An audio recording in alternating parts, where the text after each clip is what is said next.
नमस्कार। विश्व समाधान मंच प्यारा उत्तराखंड में आप सबका स्वागत है। आज चर्चा का मुख्य विषय है जिस ढंग से विगत एक पखवाड़े से देश की संसद में हाय हल्ला थोबा हो रहा है, कोई कार्रवाई नहीं हो रही है। उससे एक ही बात समझ में आ रही है,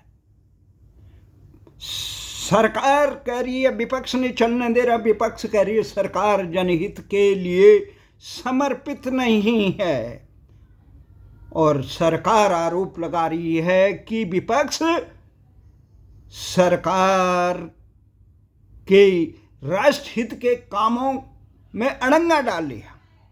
अब सच क्या है, इसके लिए हम आप एक कार्यक्रम के माध्यम से आपसे रूबरू हो रहे हैं।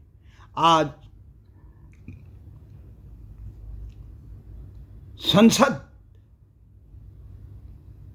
बुधवार के दिन किस प्रकार से संसद में गृह मंत्री बयान नहीं दे पा रहे हैं कि जो नीट परीक्षा जो छात्रों पर लाठीचार्ज जंतर मंतर पर हुआ या अन्य प्रकरण है, क्यों इस प्रकार का प्रकरण हुआ उस पे वो सदन में नहीं आ पा रहे हैं। विपक्ष इतना हल्ला मचा रहा है, प्रधानमंत्री भी महत्वपूर्ण विधेयक जिस कानून को प्रधानमंत्री जी कह रहे हैं ये ऐतिहासिक है, उसमें प्रधानमंत्री और गृह मंत्री ही उपस्थित नहीं रहे मतदान में। अगर इन विधेयकों पे अन्य सांसद भी प्रधानमंत्री और गृह मंत्री का अनुसरण करते तो विधेयक कैसे कानून बनता। परंतु ये बात है, विपक्ष के दावे अलग हैं और सत्ता पक्ष का दावा है। जिस प्रकार से विपक्ष कह रही है आम सरकार की लापरवाही के कारण सरकार इस मसले में फेल है, सरकार देश के सम्मान की रक्षा अमेरिका के समक्ष नहीं कर पा रही है, देश के उन संस्थानों पर जो देश में स्वतंत्र छात्रों को रोजगार का या प्रतिभाओं का जो चिकित्सक बनते हैं उनके लिए जो परीक्षाएं होती है नेट परीक्षाएं, उसको सही ढंग से संचालन नहीं कर पा रही है। वो लीक हो जा रहे हैं, पैसे वाले उनको खरीद कर आम जनमानस के लिए जो छात्रों की मेहनत में पानी फेर रहे हैं। जब उसकी आवाज़ के लिए यहाँ उठाया तो लाठी चार्ज और इत्यादि हुआ। सरकार के दावे अलग हैं और विपक्ष का दावा है।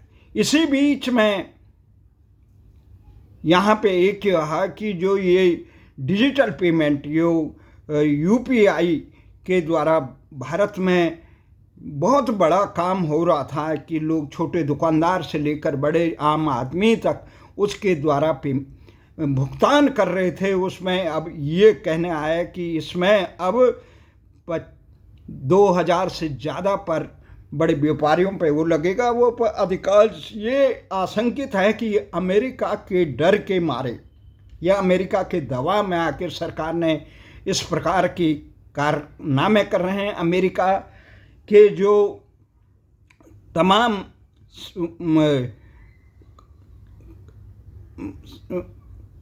इस प्रकार की योजनाएं हैं, वो इस योजना के बड़े स्तर पर संचालित होने के कारण वो भारतीय बाजार में पांव नहीं जमा पा रही है। दूसरी तरफ खबर ये है कि जो सरकार का जो मुख्य देश के सैकड़ों स्कूल बंद हो रहे हैं, सरकारी स्कूल, गरीब बच्चे कहाँ जाएंगे, कैसे पढ़ेंगे।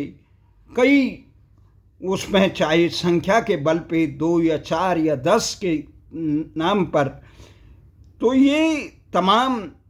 और वहीं सरकार ये कह रही है कि हम डिजिटल विदेशी अंशदान अधिनियम पर संसद में गहमागहमी हो रही है। इसे संसद की संयुक्त समिति को ये मामला दिया गया है। तो इसमें एक बात हमारा ये कहना है, सरकार हो या विपक्ष हो, सबको एक चीज समझनी चाहिए कि ये देश का संचालन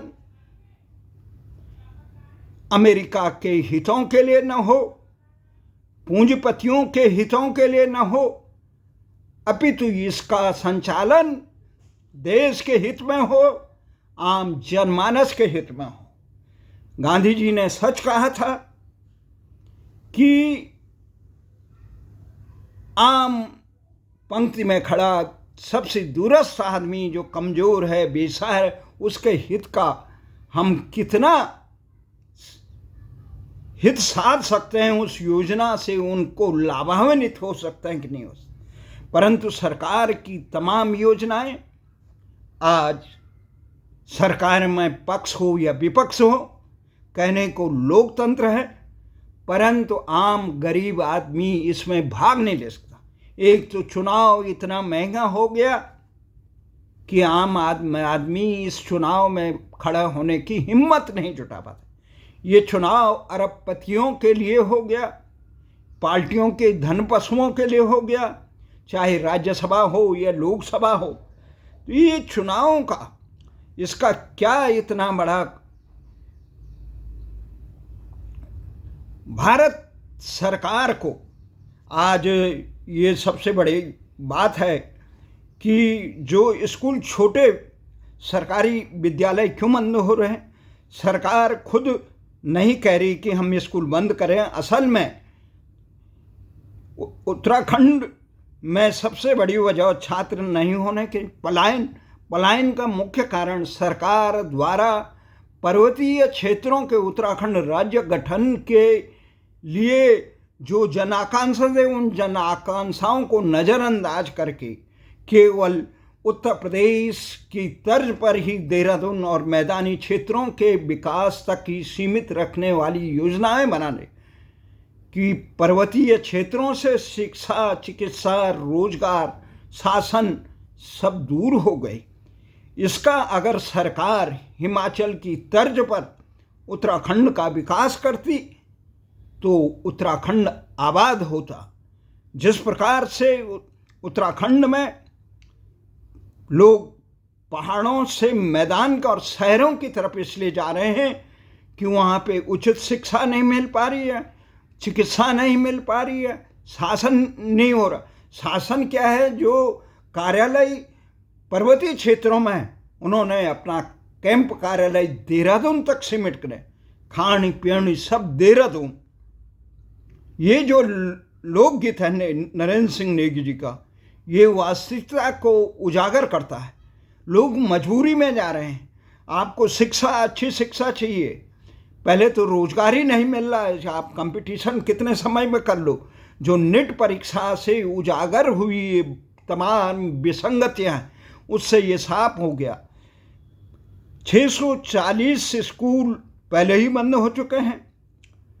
23 माध्यमिक स्कूल छात्र संख्या शून्य होने से बंद है।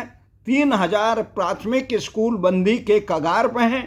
इनमें 10 या उससे कम बच्चे हैं।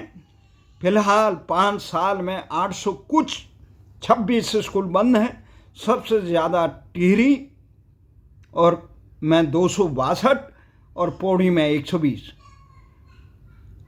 हरिद्वार जैसे उसमें घोतूवाला में स्कूल में 2 बच्चे बिहार चले गए, स्कूल की संख्या शून्य हो गई। चमोली में भी जिस स्कूल में कोला डूंगरी में कभी 100 बच्चे थे, अब शून्य हो गया। सरकार की जो पॉलिसी है, मर्जर पॉलिसी, एक दूसरे को समायोजित। शिक्षा विभाग का तर्क है 5 से कम बच्चे पहाड़ में और 10 कम से कम मैदान में हो तो उस स्कूल को बोझ माना जाता है।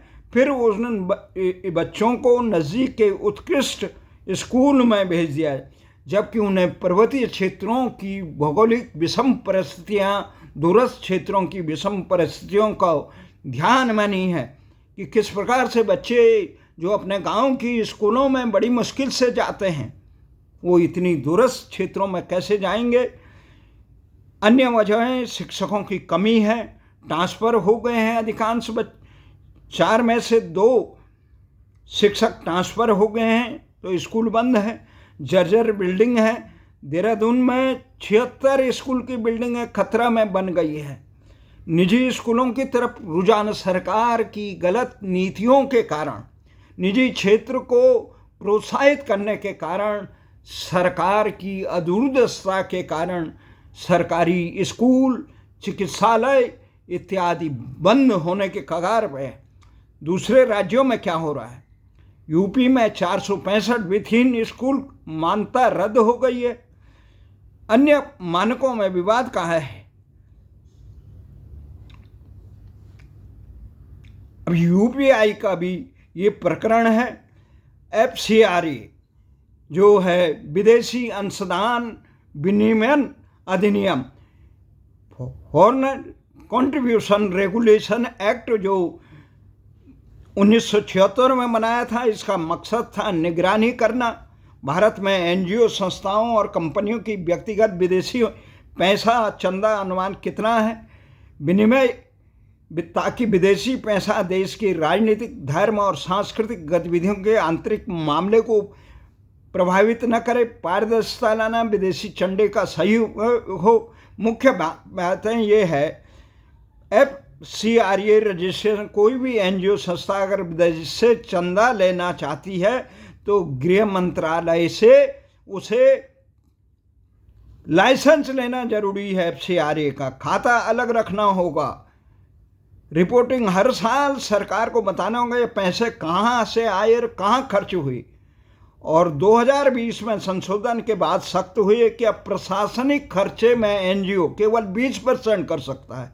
सरकारी कर्मचारी, सांसदों, जजों आदि को विदेशी चंदा लेना मना है। सरल शब्दों में सरकार विदेश से आने वाली ये चंदे के बारे में बहुत कड़ाई से नज़र रखना चाहती है, क्योंकि 2026 जो FCRA का कानून बन रहा है, जो बिल संसद में है, पर वहाँ पे संयुक्त समिति में सौंपा गया है, वो बहस चल रही है। सरकार का नज़रिया ये है कि राष्ट्रीय सुरक्षा के दृष्टि से पारदर्शिता के लिए 4 तर्क है। दुरुपयोग रुके। 2019 से लेकर 22 के बीच में 13,500 जो स्वयंसेवी संस्थाएं हैं, जिन्हें एनजीओ हैं, उन्हें विदेश से 55,741 करोड़ विदेशी अंशदान मिला। जांच के बाद कुछ एनजीओ पर आरोप है कि विकास की परियोजनाओं को प्रभावित करने, कट्टरपंथ को बढ़ावा देने, अवैध धर्मांतरण करने में ये पैसे। निगरानी है, अगर एनजीओ लाइसेंस रद्द हो तो विदेशी फंड खरीदी, संपत्ति और निगरानी के लिए अलग प्राधिकरण बनेगा। जवाबदेही पदाधिकारियों को व्यक्तिगत जवाबदेही, खर्च का विस्तृत ब्यौरा और सोशल मीडिया रिपोर्टिंग जरूर होगी। ये नियम बनना है। लिमिट क्या है? प्रशासनिक खर्चे 20% की, और धर्मांतरण के लिए फंड नहीं मिलेगा। सरकार ने इतना कहा है कि राशि की निगरानी राष्ट्रीय हित में जरूरी है। देखा गया है कि विदेशी ताकतें, जो देशद्रोही ताकतें होती है, भारत की दुश्मन ताकतें, इस प्रकार के संस्थानों को पैसे के लालच में देकर उन्हें राष्ट्र विरोधी कृत्यों में धकेलने का काम करती है। विपक्ष, इतनी बड़ी राशि, राष्ट्रीय निगरानी राष्ट्रीय हित के लिए जरूरी है। विपक्ष क्यों विरोध कर रहा है? इसका मुख्य कारण है, विपक्ष सामाजिक और नागरिक समाज इसे लोकतांत्रिक संस्थाओं की स्वतंत्रता पर हमला मान रहा है। उसे राष्ट्रीय सुरक्षा का भान नहीं है। राष्ट्रीय सुरक्षा में किस प्रकार से हथकंडे अमेरिका ने, जिस पर पाकिस्तान, बांग्लादेश, नेपाल, भूटान, ये श्रीलंका में किए तख्ता पलट, जिस प्रकार से फिलिस्तीन में मैगसेसे अवार्ड दिया जाता है, जिस प्रकार से लीबिया, इराक, ईरान इत्यादि देशों में एड के नाम, यूएस एड के नाम पे जो पैसा दिया जाता है उससे अपने प्यादों को आगे बढ़ाकर उनसे राष्ट्र के अपने इशारों पर नचाया जाता है। शक्ति, आवाज को दबाना, विपक्ष कह रहे हैं मानवाधिकार, पर्यावरण व आदिवासी काम करने वाले फंड पर रोक दिया। ज़्यादा शक्ति, रिपोर्टिंग, जांच और मंजूरी इतनी बढ़ जाती है, एनजीओ काम नहीं कर पाए। अमेरिका क्यों विरोध कर रहा है? सीधे रूप से अमेरिका विरोध नहीं कर रहा, पर टेंट है। एनजीओ का असर क्या हो गया? फोर्ड फाउंडेशन और यूएस एड से फंड पाने वाले कई भारतीय एनजीओ काम रुक जाएगा। अमेरिका कहता है ये सिविल सोसाइटी स्पेस को कम करना। ये सिविल सोसाइटी स्पेस केवल अधिकांश धर्मांतरण और भारत के राष्ट्र को मजबूत करने वाली योजनाओं के विरोध में काम करने वालों को किया जाता है, उनका प्रयोग। धार्मिक स्वतंत्रता, अमेरिका की सालाना रिपोर्ट में धार्मिक स्वतंत्रता का मामला उठता है। बिल में धर्मांतरण के लिए फंड नहीं वाली लाइन अमेरिका के चर्च और मिशनरी एनजीओ को दिक्कत हो रही है। असली दिक्कत यही है। लोकतंत्र पे बहस, अमेरिका दुनिया में एनजीओ को लोकतंत्र का चौथा स्तंभ मानता है। उन्होंने अपने प्यादों को यहाँ लोकतंत्र के प्रहरी के रूप में घोषित कर रखा है और उन्हीं के थ्रू आवाज और पक्ष, सरकार कहती है पैसा विरोधी, अमेरिका कहते हैं हमारी टारगेट न किया जाए। तो सबसे बड़ी बात है कि सरकार हो, अंध विरोध किसी भी चीज का नहीं करना चाहिए, चाहे सत्ता पक्ष हो या विपक्ष हो। यह सीआरए का राष्ट्र के लिए बहुत जरूरी है। वहीं अमेरिका द्वारा भारत में अपने कृषि उत्पाद, डेयरी उत्पाद और इत्यादि को जबरदस्ती डालने के लिए और यहाँ पे यूपीआई अपने डिजिटल पेमेंट का बाजार बनाने के लिए ये इस प्रकार का जो दबाव डाल रहा है, सरकार को चाहिए ऐसी योजनाएं देश में न थोपे जिससे आम आदमी का जीवन अस्त व्यस्त हो जाए। एक बात सरकार को ध्यान में रखना चाहिए, बहुराष्ट्रीय कंपनियां जितनी भी होती हैं बड़ी, वो अमेरिका के अस्त्र होती हैं। चाहे वो फेसबुक हो, ट्विटर हो, चाहे बड़ी बड़ी कंपनियां क्यों न हो, एलन मस्क के जितनी कंपनियां हैं बड़ी बड़ी, या जितनी बहुराष्ट्रीय कंपनी हैं, वो वक्त आने पर भारत के या अपने अमेरिका के हितों के लिए खड़े होते हैं, उस देश के हितों के लिए नहीं होते हैं जहां वो बाजार। इन तमाम बातों को देखकर हमारा यही निवेदन है, सरकार को शिक्षा, चिकित्सा, रोजगार पे बहुत ध्यान देना चाहिए। देश के कुटीर उद्योगों को, देश के मूलभूत तत्वों में इसरो जैसे संस्थान को मजबूत बनाना चाहिए। ये नहीं कि निजी क्षेत्र के लोगों को प्रोत्साहन देने के लिए नाम पर इसरो को कमज़ोर करें। जिस प्रकार से इसरो में वैज्ञानिकों ने अभी तक इस्तीफा देने की जो बातें खबरें चैनलों में आ रही है, वो बहुत चिंताजनक है। हमारे जो मुख्य मिशन हैं वो मजबूत होना चाहिए। चाहे डीआरडीओ के प्रोजेक्ट हो, उसमें निजी क्षेत्र को वही सहभागिता मिले, परंतु उनके अनुसंधान पर कोई आंच नहीं आनी चाहिए।